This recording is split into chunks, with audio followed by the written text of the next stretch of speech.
उठावती अभिमान जाय से स्थळ कोण ते या पंढरीसी घडे खळा पाझर रोकडे नेत्री अश्रूची आधारा कोठे रोमांच श्रिया ते या पंढरीसी घडे खळा पाझर रोकडे तुका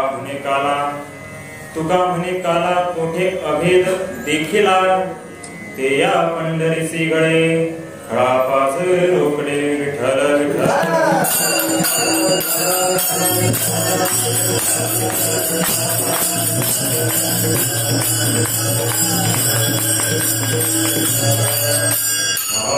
पीठेत ते भीमरथा वरं पुंडरीकाय दातुं मुनीन्द्रे समागत्य तेष्टं तमानन्दकन्दं परब्रह्मलिङ्गं भजे पाण्डुरङ्गं पाण्डुरङ्गा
पांडुरंगा करू प्रथम नमन दुसरे चरण संतांच्या त्यांच्या कृपादाने कथेचा विस्तार गावाले सद्गुरुदास तुका ओम नमो ज्ञानेश्वरा करुणा करा दयाळा तुमचा अनुग्रहला करू पावन झालो चराचरी मी कळा दुसरे काहीच नेने बोलतो वचने ऐक्य भाविका एका जनार्दनी तुमचा दास त्याची आस पुरवावी प्रथम नमन करू गणनाथा उमाशंकराच्या सुता चरणावरी ठेवणी माता साष्टांगाता दंडवत दुसरे बंधू शारदा चतुर्णाची आत्मजा वाघ सिद्धी पाविले सहजा तिच्या चरणोसा दंडवत आता बंधू देव ब्राह्मण ज्यांचे पुण्य पावन प्रसन्न होती श्रोते जन दया माझे दंडवत आता बंधू साधू सज्जन नित्य हृदय हरिचे ध्यान विठ्ठल नाम उच्चारी मुखर दया माझे दंडवत आता मनोरंग भूमिका कीर्तने उभे होती लोका टाळ मृदंग श्रोते देखा तया माझे दंडवत ऐसे नमन करुणी सकळा हरिकथा बोले बोबड्या बोला अज्ञानी म्हणून आपल्या बाळा चालवी सकळा नामा म्हणे विठ्ठल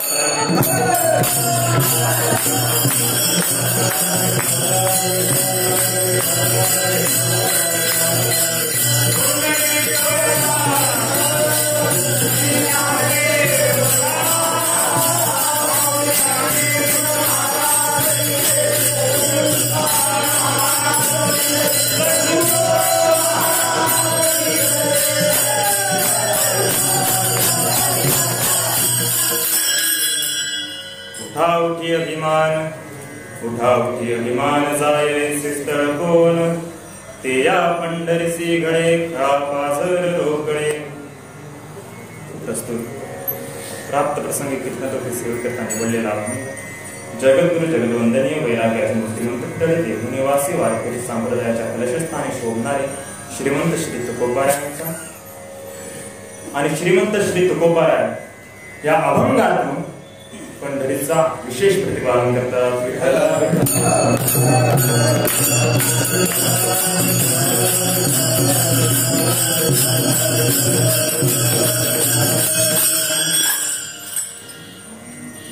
पंढरीचा महात्म्य सांगणारा अभंग आहे.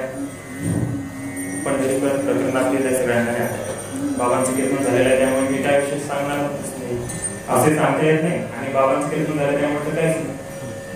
त्यामुळे बाबांनी जे सांगितलं तेनेची पंथे चालू जाता नपळी गुंता कोठे काय, त्याच बाबांनी जसं सांगितलं ते सांगण्याचा प्रयत्न करणार आहे. फक्त तुम्ही लक्ष देऊन ऐका. एवढीच विनंती. विठ्ठल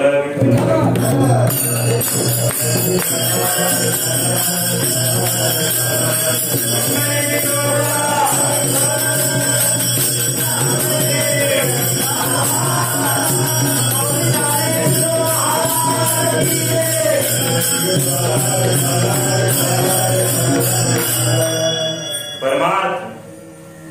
कोणीही माणूस या शब्दाचा सहजच प्रयोग करतो परमार्थ, आणि त्याची अशी धारणा असते माळ घातलेलं, बुक्का लावलेलं, चंदन लावलेलं याचा अर्थ तो परमार्थिक आहे.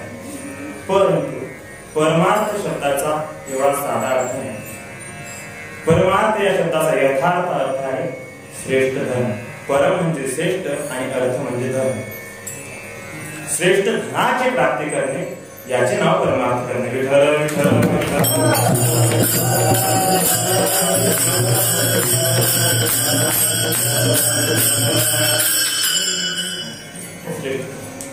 आणि म्हणून धनाची व्याख्या करताना तुका म्हणे धन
तुका म्हणे धन ज्यांचे निज नारायण. नारायण हे ज्यांचे निज ते धन. आपण व्यवहारामध्ये ज्याला धन समजतो ते वास्तविक धन नाही. मग धन कशाला म्हणायचं? धन जे किती मिळवलं तरी वाढत राहतं, जे किती खर्च केलं तरी संपत नाही, आणि ज्या धनाने आनंद उपभोगला जातो ते खरं धन. आपल्याकडे जे धन आहे त्या धनाकडून त्या धनाच्या योगाने मनुष्य आनंद उपभोगतोच असं नाही. किती काही धनवान आहे पण अंतःकरणात आशा आहे. जर ते धन जर खरं असतं, कोणतं आपण जे व्यवहारामध्ये ज्याला धन समजतो ते धन जर वास्तविक धन असतं तर त्या धनाच्या योगाने माणसाची हाव सरली असते. परंतु मनुष्याची हाव ज्या अर्थी त्या धनाच्या योगाने सरत नाही त्या अर्थी ते वास्तविक धन नाही. विठ्ठल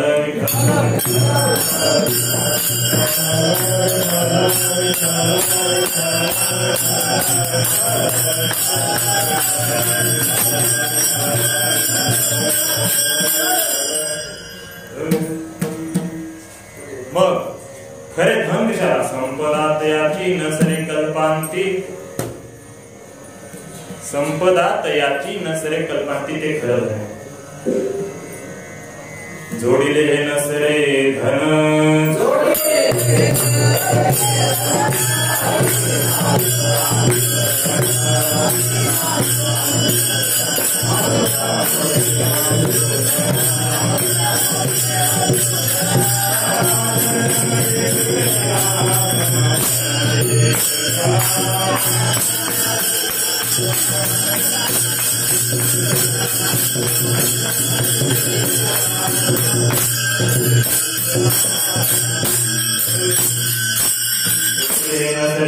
अविनाश आनंद घन अमृत मूर्ती मधुसूदन समचरण देखलिया. आपण बोलून आहोत जे धन जोडलं तरी संपत नाही, वाढत जात. सुख घडोघडी वाढ लागे. मग अशा धनाची प्राप्ती करण्यासाठी आपण जायचं कुठं? पंढरीत. कारण तिथे कोण आहे? पांडुरंग आहे. तो कसा आहे? भोगी सुखाची राशी पांडुरंग. किंबहुना त्याच्यासारखं सुखरूप जगात कोणी आहे का?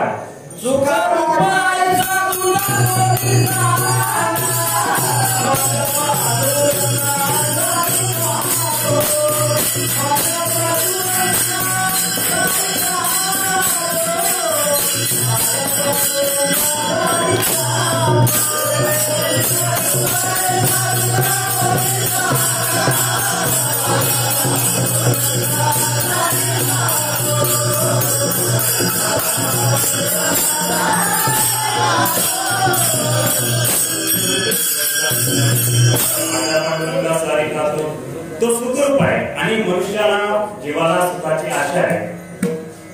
परंतु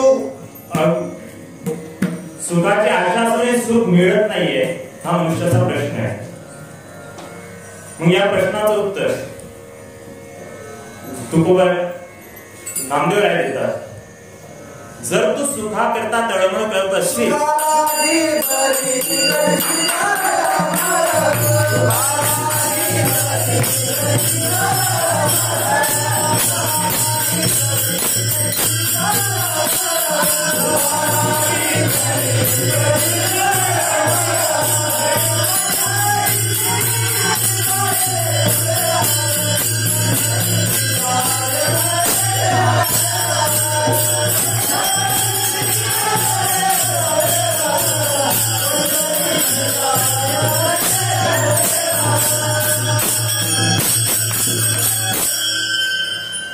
इतकं पंढरीचं महात्म्य आहे आणि मनुष्याला सुखाची अपेक्षा आहे आणि पंढरीचं महात्म्य सांगणार आहे. आला लक्षात? तर परंतु मनुष्याला सुख मिळत नाही. इतकंच नाही, मामासाहेब दांडेकर असे सांगायचे की मनुष्याला सुख तर मिळतच नाही, परंतु संतांचे ते असे सांगायचे की संतांची शब्दे बारीक असली पाहिजे. मामासाहेबांच्या बाबतीत मामासाहेब सांगायचे की संतांचे शब्द बारीक असले पाहिजे. तुकोबारांनी काय म्हटलं? काय? सर्व सुखाची या आशा जन्म, सर्व सुखाची आशेत आपला जन्म चाललाय महाराज. जर सुख मनुष्याला प्राप्त झालं असतं खरोखर व्यवहारिक दृष्टीचं, तर तुकोबारांनी शब्द काय वापरला? सर्व सुखाची भोगा जन्म गेला असा शब्द वापरला असता, परंतु तसा शब्द वापरला नाही. हे मामासाहेब दांडेकर सांगायचे. तर आपल्याला सुखाची अपेक्षा आहे आणि अविनाशी सुखाची अपेक्षा आहे आणि अविनाशी सुखाची अपेक्षा असून आणि त्यालाच तुकोबारांनी धन म्हटलेले आहे. आणि आपण सुरुवात केली होती परमार्थ या शब्दापासून आणि त्या धनाची प्राप्ती करण्यासाठी जो त्या मार्गावर चाललेला असतो त्याला परमार्थिक म्हणतात. कोणत्या? अविनाशी. धनामध्ये दोन प्रकार, एक उत्तम धन, एक नीच धन. अधम धन समजा, अधम धन तुम्हाला माहिती आहे, लौकिक धन म्हणजेच अधम धन. आणि उच्च धन अविनाशी आनंद धन, उच्च धन किंबहुना परमार्थ महाधन.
आणि खरा परमार्थ त्यालाच, खरं परमार्थिक त्यालाच म्हणावं ज्याला या सुखाच्या पेक्षा अविनाशी सुखाची.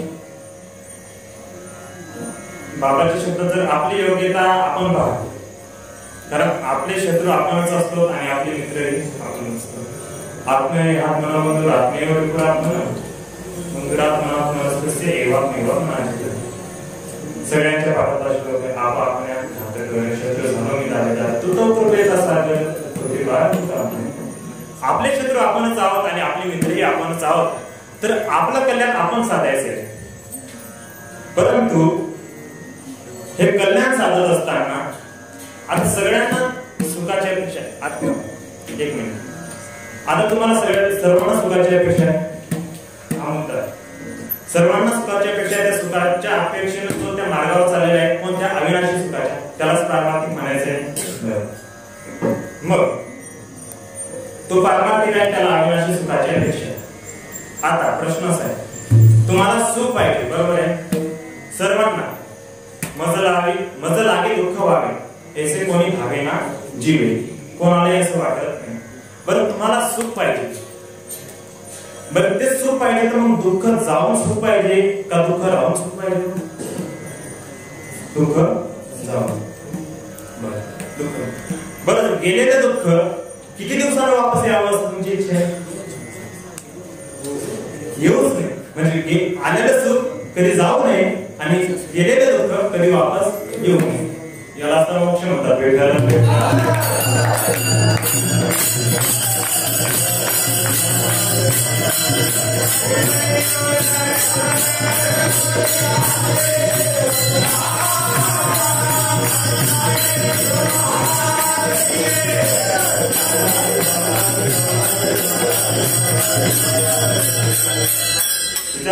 काय सांगितलं? अत्यंतिक दुःखाची निवृत्ती आणि हेच आहे ते, दुसरं काय आहे?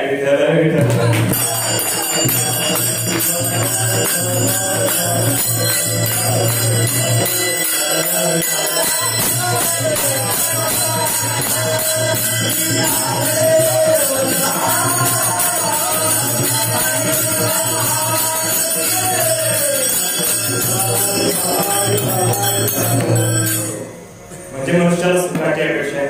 परंतु हे सुख प्रत्येक मनुष्याला सुखाची अपेक्षा आहे. त्या सुखाच्या मार्गावर म्हणजे सुख मिळावं अशी अपेक्षा धरून तो प्रयत्नशील पण आहे. परंतु त्याला खऱ्या सुखाची फक्त जाणीव नाही प्रत्येक मनुष्याला. आता आपण शिकतो, आपल्याला माहिती आहे, पण आपल्याला माहिती असून सुद्धा विचार करण्याच्या भाषेत सांग परोक्ष ज्ञान सुखाचं सुद्धा अपरोक्ष ज्ञान नाहीये. माहिती आहे इथं सुख आहे, परंतु अपरोक्ष ज्ञान असतं तर तेच घेतलं असतं ना. बाबांनी सांगितलं होतं आपण पारमार्थिक आहोत का नाही हे जर ओळखायचं असेल तर एका बाजूला 500ची नोट आणि एका बाजूला विठ्ठल दोन ठेवायचं आणि आपलं मन कोणत्या दिशेला जातं? 500च्या नोटीकडे जातं का विठ्ठल या नामाकडे जातं? ज्यावरून आपली योग्यता आपण ओळखून घ्यायची. विठ्ठल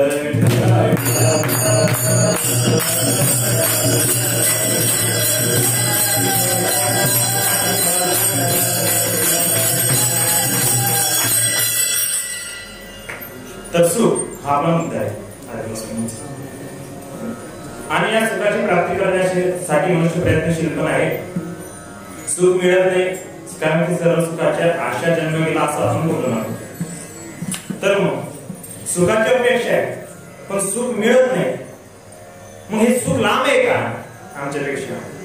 ज्या अर्थी मिळत नाही त्या अर्थी हे सुख आमच्यापेक्षा लांब असलं पाहिजे. बरं, कारण प्रयत्नशील आहे ना त्या सुखासाठी, तरी माहित नाही. मग जवळ जर वस्तू असते, थोडा प्रयत्न मिळाले असते की नाही, सुख लांब असं आपल्याला वाटतं. पण असं आहे का?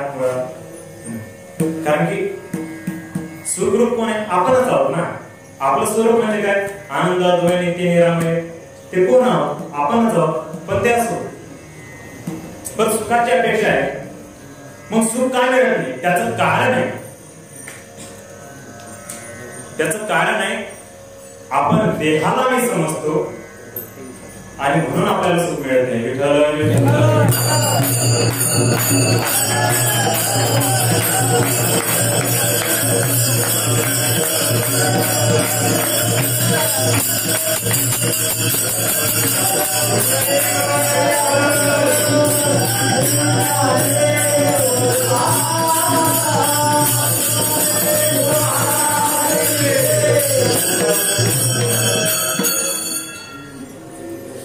देहाला मी समजतो, तेथ आळवावया आले, दोष वयचेच झोपटिले, तया माझी पहिले देह अहंकार. माऊली म्हणतात तेथ आळवावया आले. तेथ म्हणजे कुठं? त्याचं कारणच तेथ आहे. तेथ त्या स्वरूपाच्या ठिकाणी, त्या आत्मसुखाच्या ठिकाणी, त्या अविनाशी सुखाच्या ठिकाणी आळवावया आले. कोण? दोष अहंकार. दोष रूपी अहंकार.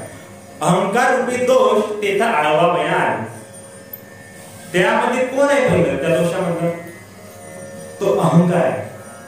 अहंकारम बलम दर्पम.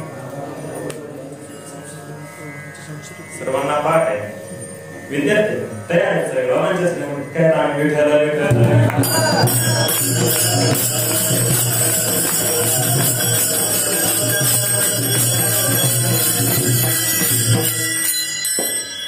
तर अहंकार आहे आणि त्या अहंकारामुळे आम्हाला सुख प्राप्त होत नाहीये.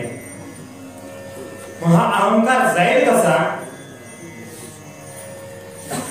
असा एका साधकाने कदाचित तुकोबारायांना प्रश्न केला असेल, किंवा तुकोबाराय म्हणतात त्याप्रमाणे, तुका म्हणे होय मनासी संवाद, आपुलाची वाद आपणासी. संतांचं युद्ध अंतर्बाह्य चालू असते, आपल्या सर्वांना माहित आहे. त्यामध्ये संवाद सुद्धा कोणाशी?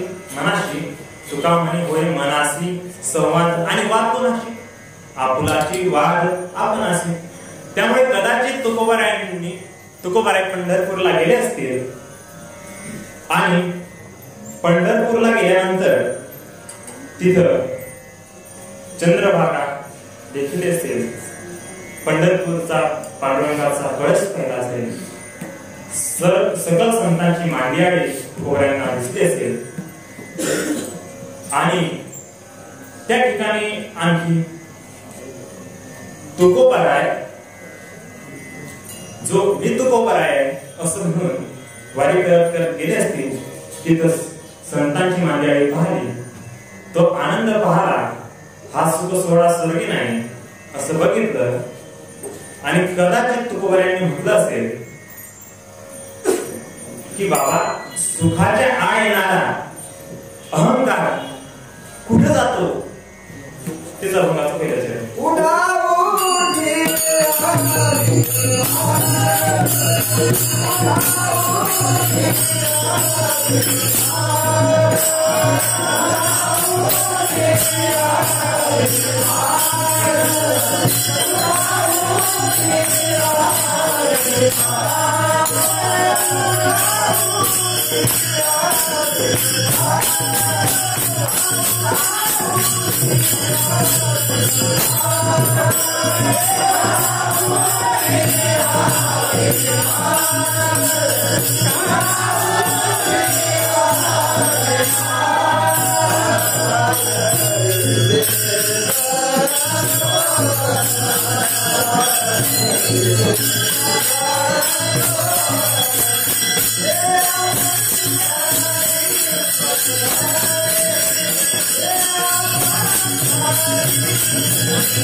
अभिमान जायचे तडकोन ही एक संगती कोणत्या प्रमाणाच्या आधारे तुका होय मला संवाद आपला संवाद या प्रमाणाच्या आधारे आपण हे एक संगती लावू शकतो. दुसरी तुकोबऱ्यांचा प्रत्येक अभंग हा विशिष्ट आकृतीबंधामध्ये बांधले गेलेला आहे. प्रत्येक अभंग हा वेगळा आणि विलक्षण आणि सागरापेक्षा खोल असा त्या अभंगाचा भाव त्या अभंगाचा अर्थ आहे. आपल्याला त्या सागरातून पाणी किती आणता येईल हा ज्याच्या त्याच्या बुद्धिमत्तेचा प्रश्न आहे. आपण सागरावर गेल्यानंतर आपल्याला पाणी किती आणता येईल हे कशावरून कळतं. आपण जितकं भांडं नेलं असेल तितक्या भांड्यात आपण पाणी आणू शकतो. तशी आपली बुद्धी जितकी असेल तितकंच तुकोबऱ्यांच्या अभंगातून आपण भाव काढू शकतो. कारण की आपल्याकडे असलेले ग्रंथ जे वाङ्मय आहे संतांचं हे ज्ञान प्रधान भक्ती प्रधान आणि विशेष रूपाने प्रेमाने असं ओथंबून भरलेलं आहे. त्यामुळे एक संगती अशी पण लावता येऊ शकते. तुकोबऱ्यांचा प्रत्येक अभंग एका आकृतीबंधामध्ये बांधलेला या कदाचित एखादा सागर किंवा तुकोबर असं सांगितलं जातं आपल्याकडे तुकोबऱ्यांचं चरित्र म्हणजेच त्यांचे काय अभंग आहे.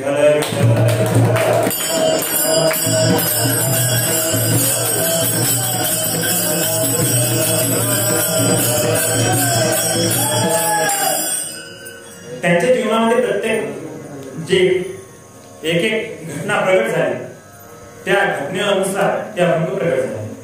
त्यांनी केले असं नाही. कारण तुका जरी सहज बोले वाणी तरी त्याच्याकडे वेदांत वाणी असेल तो विषय आपल्याला असं नाही. कदाचित आपल्याला मला फक्त एवढं सांगायचं कदाचित एखादा साधक गेला असेल आणि त्याला सुखाची आस लागलेली असेल परंतु दोषही कळाला असेल आणि त्याने तुकोबरायांना प्रश्न विचारला असेल तुकोबराय असं कुठे मला सुखाची अपेक्षा आहे पण मी काय करू कुठं जाऊ सुखाकरिता. तेव्हा तुकोबरायांनी सांगितलं असेल अरे बाबा मीच तुला प्रश्न विचारतो उठाव की अभिमान जाय असे स्थळ कोण. कदाचित हाच प्रश्न तुकोबरायांनी त्यालाही विचारला असेल. असे एक संगती लावता येऊ शकते. नंतर जाय असे स्थळ कोण. आता प्रश्न निर्माण होतो उठाव की अभिमान. आता अभिमान म्हणजे काय आणि तो कसा जातो हे अभंगाचा विचार आहे. विठ्ठल विठ्ठल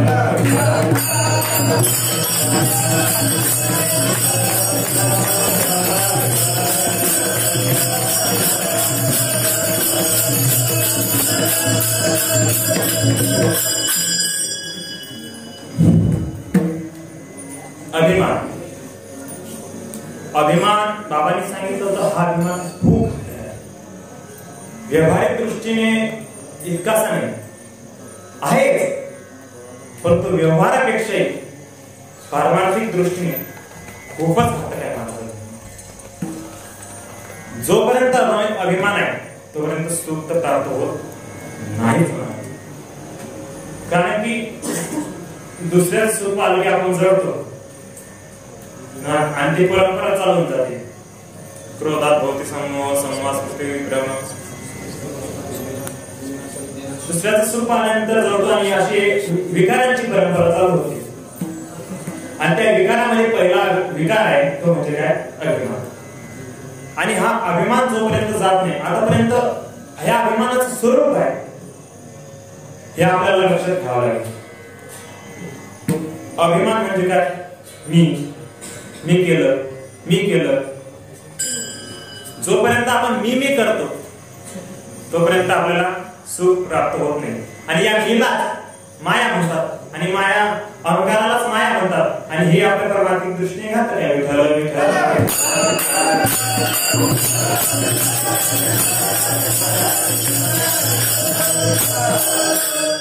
एक वेळ झालं असं अभिमानाचा काय विविध परिणाम होतात सांग. बाजाराचे दिवस होते. एका मनुष्याने मैना नावाचं पापड नेलं बाजारात आणि ते बसला आपला टाकलं भोवळ्यात टाकलं.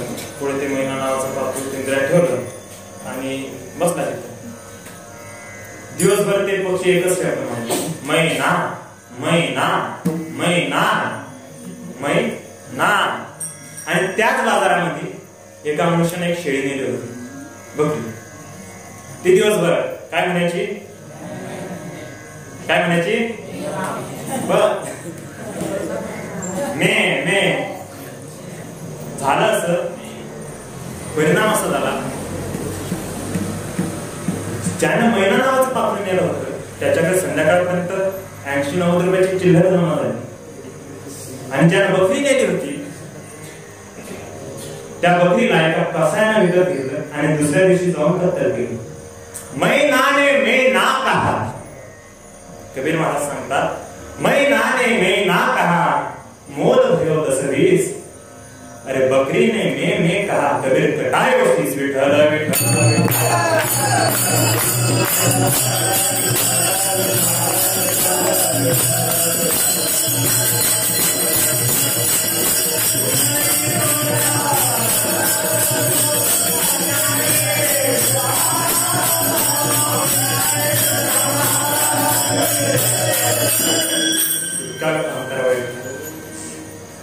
आणि जोपर्यंत हा अहंकार जात नाही तोपर्यंत सुख प्राप्त होत नाही. मग किती जन्म झाला फेरा गणित नाही तिला जरा. किती वेळा जन्म यावे नित्य व्हावे भजित. महाराज, जोपर्यंत आपल्याला अविनाशी सुखाची प्राप्ती होत नाही, अर्थात त्या अविनाशी सुखाला आनंद अद्वय नित्य निरामय जे काही ध्येय योगी यांचे त्यालाच परमात्मा म्हणतात, त्यालाच परब्रह्म म्हणतात. तो सुखरूपाय आपण पाहू, विचार करून चालू. मग अभिमान खूप घातक आहे. अभिमान पुष्कळांच्या मागे लागलेला आहे. पुराणात रामायणात जर उदाहरण द्यायचं झालं तर बाबांनी नारदाचं उदाहरण दिलं होतं, किंवा आपल्याला शुकांचं उदाहरण पाहता येतं. अभिमान लागे शुकाचे पाठी तिने उभराती दृष्टी केली. अनेक उदाहरण पुराणामध्ये आपल्याला त्याचा संदर्भ पाहता येते. एकच दृष्टांत सांगतो, कोणता नारदांचा. नारद हिमालयामध्ये बाबांनी सांगितलं की हिमवंतु दोषे खाये सांगितलं. बरोबर, पुढचं नाही घ्यायचं म्हणून तेव्हा सांगितलं हिमवंतु पवित्र हिमालय आहे. आणि तिथं नारद गेले योगायोगाने. समाज नारद महात्मा आहे आणि हिमवंतु म्हणजे हिमालयासारखा पवित्र देश आहे. महाभारताने असं सांगितलंय, जर योग्य देश काळ नसेल तर योग्य देश काळाच्या माणसाने प्रतीक्षा करावी. ना देश काले किंचित स्यात् देश कालो प्रतीक्षिता. योग्य देश काळाची विचार करावा किंवा त्याची प्रतीक्षा करावी. योग्य देश काळानंतर आपण आपलं साधन करू शकतो. बरं, असं ते सांगायचं नाहीये. नारद गेले, समाधी लागली, खूप वर्ष समाधी लागली, पण नारदाची गादी उठली ना. म्हणजे नारदाला भीती निर्माण झाली. नारदाच्या बाबांनी व्याख्याच करून टाकली. दुसऱ्याचं तप पाहलं, दुसऱ्याचा आनंद पाहला की ज्याच्या मनात भीती निर्माण होते तो आपला इंद्राची व्याख्याच चुकलं. इंद्राची व्याख्याच करून केली. दुसऱ्याचं सुख पाहिलं, दुसऱ्याचा आनंद पाहला, दुसऱ्याची साधना पाहिली, तप पाहिले की ज्याच्या पोटात दुखतं त्याचं नाव काय, इंद्र. विठ्ठल विठ्ठल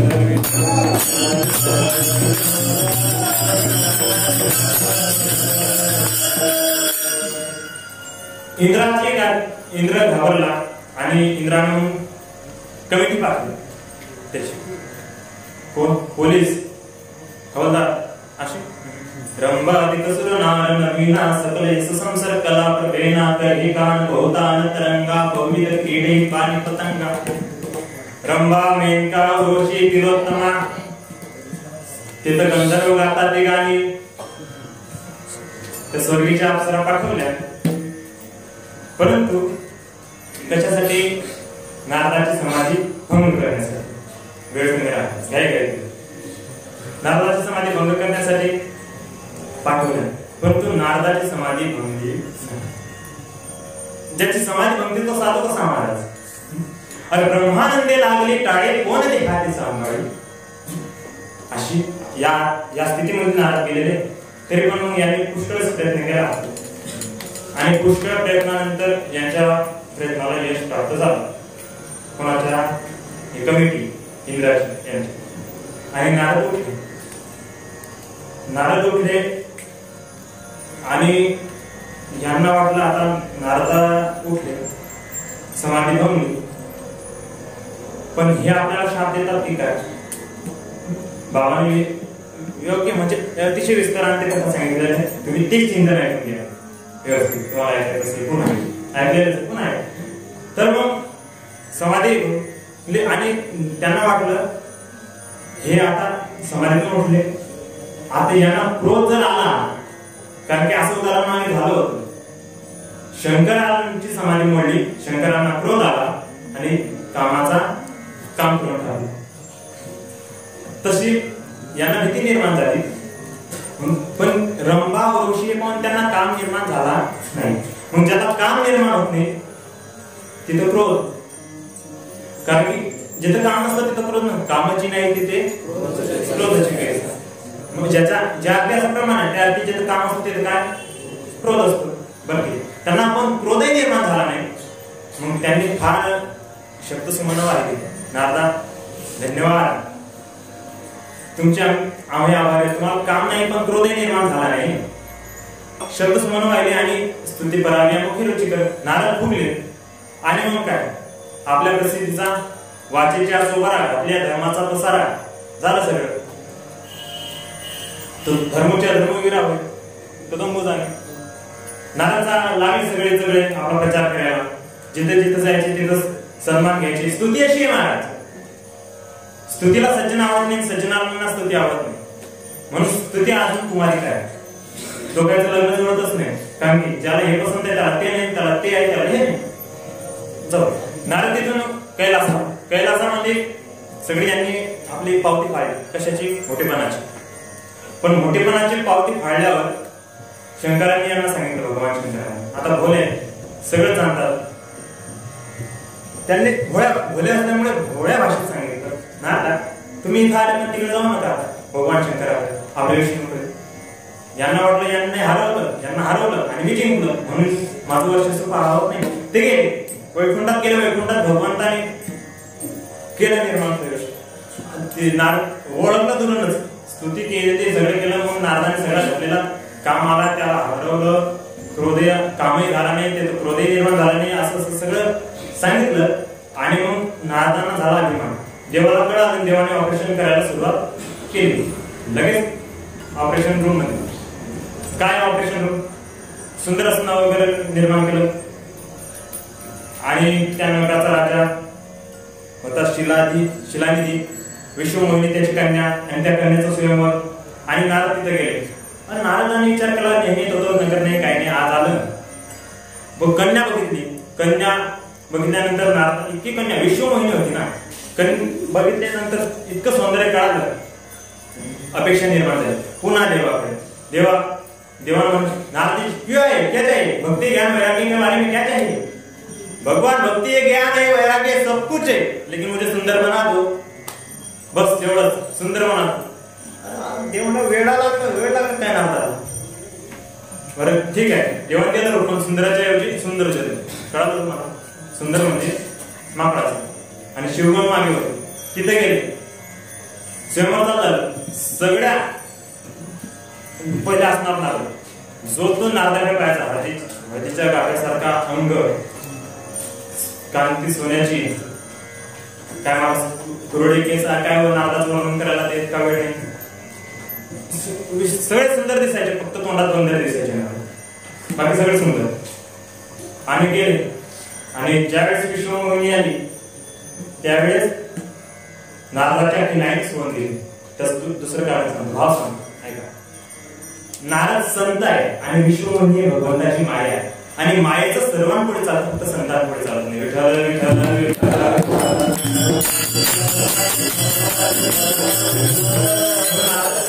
ते सोडून द्यावं लागली. आणि नंतर शेवटच्या आत्मावर देव बसले होते आणि देवाने विष्णू मोहिनी नेली आणि नंतर लक्ष्मीने लेगे काय प्रमाण आहे तुलसी रामायणामध्ये, दुल्हनी लेगे लक्ष्मी वासा असं प्रमाण आहे. ते घेऊन गेले आणि नंतर मग नारदांना कळालं. मग काय, मग क्रोध आला नसून तसं सांगितलं. मग भगवंताने सगळे सांगितलं, अभिमान झाला होता असं तसं, मग सगळे क्षमा. मग असं अभिमान जाण्याचं स्थळ कुठे असेल ते या पंढरीचे घडे. आणि जसा नारदाचा अभिमान गेला तोच परमात्मा इथं असल्यामुळे ते काय तिथं निर्माण होतं. हा अभिमान असा या ठिकाणी जातो असं तुकोबराय अभंगाच्या जायचे स्थळ कोण, त्याचं उत्तर तुकोबरायांनी अभंगाच्या दुसऱ्या चरण दिले ते या पंढरीचे घडे. बरं, आणखी काय या पंढरीचा महात्म्य आहे. खळा पाजर रोकडे. किती खलबुद्धीचा माणूस असला तरी महाराज आपला विचार करा.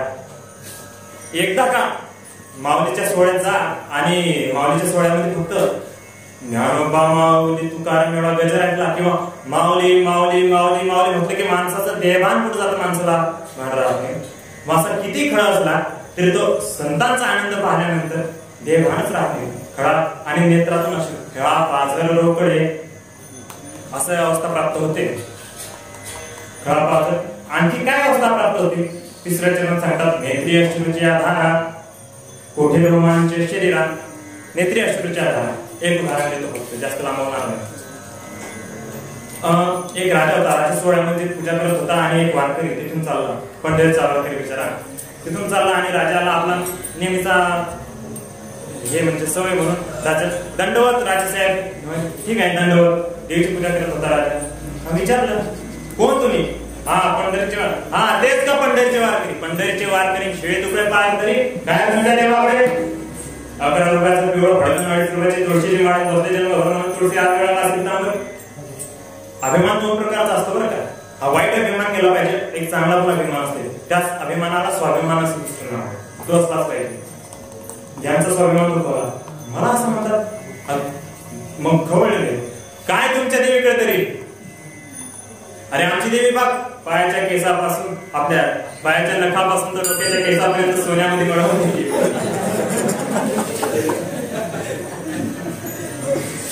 सोन्यामध्ये बरं ठीक आहे. तुमची देवी आहे ना, तुमची देवी आमच्या पांडुरंगाच्या दाराला रोज झडवणार. हा असं बर आले. मग असं जर नसलं तर माळ गावून टाकेल राजा आणि देवीची. पण असं जर निघलं तर राजा म्हणाले मी पता घेईन पंढरीची वारी. बरं ठरलं चालले पंढरपूरला निघाले. जसं जसं पंढरपूर आला म्हणतो ते बरवे पंढरपूर विठोबारायाचे नगर झळझळीत सोनसा कळस दिसतो संजोळा. यांनी काय सांगितलं तुमची देवी अख्खी, तुमची देवी फक्त केसापासून नखापर्यंत सोन्यात आहे. आमचा देवाचं नगर अख्खं सोन्याचं आहे, अख्खं नगर. राजाचा अभिमानही केला. एकच उदाहरणात सगळे दिसते. राजा खल होता, खलत्वही गेलं, अभिमानही गेला एकाच उदाहरणात. आणि नेत्री अश्रूच्या धारा कसं झालं ते सांगतो. आले वारकरी जवळ आणि राजा आणि वारकरी जवळ आले आणि बघितलं जसा कळस पाहणा माणूस सोन्याचा वारकऱ्याला तर धारा लागल्या वारकऱ्याच्या डोळ्यात. आणि जसे जसे पंढरपुरात आले अख्खं नगर सोन्याचं, अख्खं नगर. मग तर आणखीनच काही गेला वारकरी. आणि राजा गेला म्हणे माझा अभिमान. वारकरी बाबा तुम्ही सांगत होते ते नगर सोन्याचं आहे, खरोखर नगर सोन्याचं आहे. आजपासून मी तुमची वारी करतो पंढरपूर. गेला अभिमान. तरी वारकरी रडत रोमांच आल्या दिवशी गेला. आणि जसं जसं महाद्वारात आले यांची देवी पांडुरंगाच्या दरबारात झाडूच्या मग तर अंबरला आणि राजाने विचारलं वारकऱ्याला का रडतात. झालं ना मी माझी हार मान्य केली, देवी माझी इथं आहे, अख्खं नगर सोन्याचं आहे, तरी का रडतात. तेव्हा त्यांनी उत्तर दिलं राजा खरं सांगू का, खरं सांगू मी 80 वर्षाचा झालो, जन्मापासून वारी केली आजपर्यंत कधी जन्मात नगर सोन्याचं बघितलं नाही आणि देवी खरोच्या कापाला बघितली नाही. मग आज काय रडतात? आज एवढ्यासाठी रडतो. आज माझ्या पांडुरंगानं, माझ्या पंढरीश परमात्म्यानं, माझ्या बापानं या भोळ्या बाबड्या वारकऱ्यासाठी या दोन्ही गोष्टी इथं तयार ठेवल्या यासाठी रडले. विठ्ठल विठ्ठल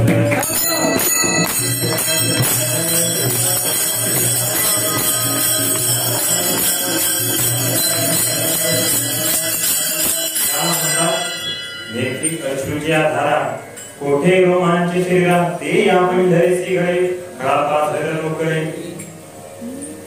असं होऊन आणखी काय आहे त्याचं विशेष शेवटी तुका मने काला तुका मने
देव शिवाचा काला, देव भक्ताचा काला आणि एक नामाचा काला, प्रेमाचा काला, हे सगळे काले जे आहेत हे सगळे पंढरपुरात होतात. आणि अभिमान जाण्याचं महत्वाचं कारण बाबांनी असं सांगितलं होतं की पंढरीला जायचं ते नामस्मरण करत जायचं, तिथे जाऊन जे करायचं ते नामस्मरण करायचं आणि या साधनेनं खऱ्या अर्थाने अभिमान आपला जातो आणि हा जीव हा देवरूप होतो असा अभंगाचा सरळ सरळ भाव आहे. तर मग झालेली सेवा हे पंढरीश परमात्म्याची चरणी, गुरुवरायांची चरणी, ज्ञानवराय गुरुवराय सर्व संत नामदेवांच्या चरणी, सर्वांच्या चरणी समर्पित करून माझ्या